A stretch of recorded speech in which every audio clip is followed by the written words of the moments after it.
Hello guys, birashoboka ko hari igihe telefone yawe iba yaruzuye ugasiba amafayiro, ugasiba ama application, ugakora ibiti byose ariko bikanga ya storage yawe ntigaruke. Muri kano kavideo kagufi ngiye kwereka uburyo cyangwa se icyo wakora kugira ngo storage yawe igaruke niyo waba warabuze uko igarura warasibye ibintu byose byaranze.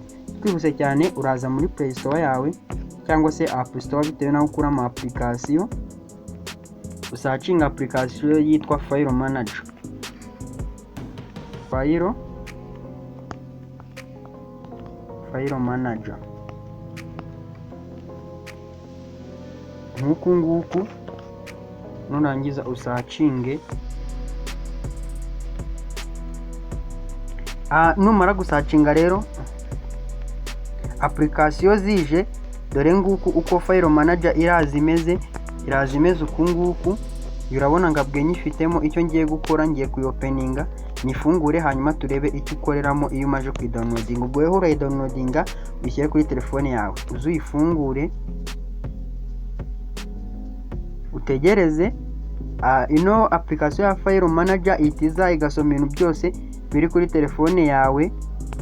Urabibona, yaba downloads, yaba amafoto, yaba audio, yaba video, yaba document, yaba n'ama application, yewe na file nshyashya n'ibindi byinshi bitandukanye.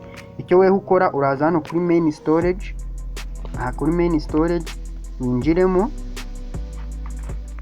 nurangiza uze ujya hano kuri Android ukoreho. Nugera aha ngaha uhita ujya hambere kuri data, nurangiza uze ibi bintu byose birimo hano ukande kuri kimwe cya mbere ugumisheho, hanyuma uhita ujya hariya ku kamande nke. Gusa ibi ngibi uba ugiye gukora bisiba amadata yose buri application iri muri telefone yawe yari ifite.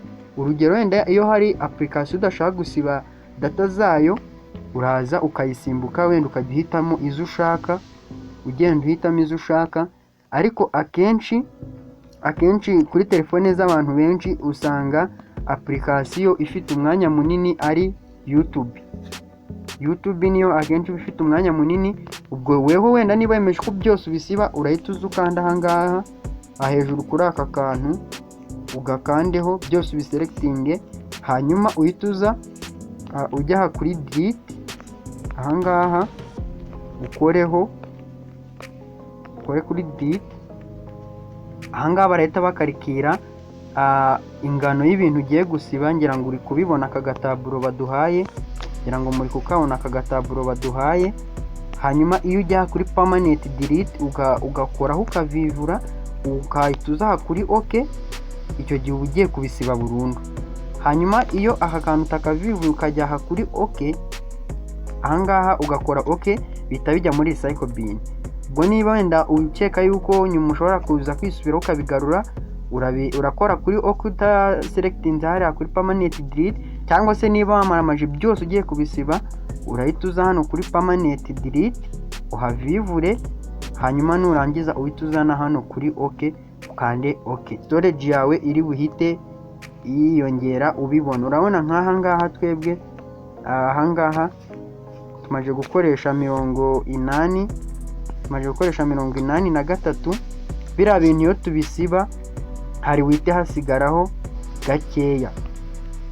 Guys, nino video igufashije, kora like, share, igitekerezo cyawe cyandike muri comment, kandi ntiwagirwe no gusiga subscribe. Ciao, turabakunda cyane.